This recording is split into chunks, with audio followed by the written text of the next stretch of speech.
Paul returned to Jerusalem after his third missionary journey, only to be falsely accused of bringing Greeks into the temple, defiling it. So he was arrested and brought before the Sanhedrin, the Jewish ruling council. He denied any wrongdoing and declared he was there only for preaching the resurrection of the dead.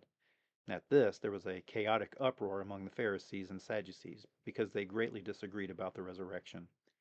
The Roman guards, however, concerned for Paul's life, ushered him away to some barracks. The next morning, more than 40 Jewish men formed a conspiracy and bound themselves with an oath not to eat or drink anything until they killed Paul. But Paul's nephew learned of the plot and informed Paul. His nephew then reported the plot to the commander, who dismissed him with a warning not to tell anyone about it. Paul was then transferred from Jerusalem to Caesarea to see Governor Felix. One can only imagine the look on the faces of the men who made the oath when they learned that Paul was moved. As far as they were concerned, their plot had been thwarted, but their vow was hanging over them.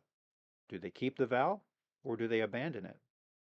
Then the high priest Ananias, some of the elders, and the lawyer Tertullus arrived in Caesarea to make their case against Paul.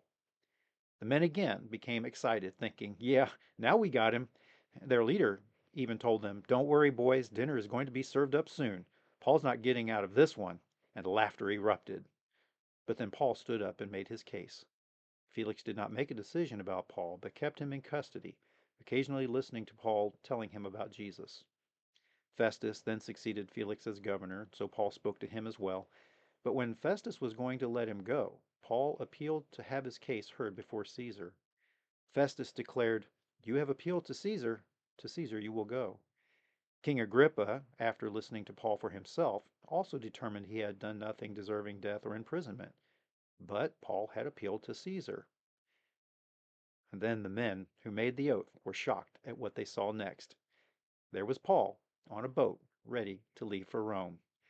The men stood on the dock, totally dejected, as the boat pulled away, their hopes of killing Paul dashed. Paul was sailing away, fading from view. They were left with a dilemma. Do they keep their oath after that and then just starve?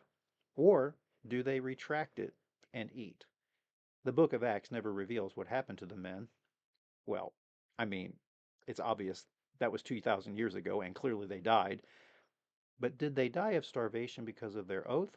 Or did they break their oath and die of other causes?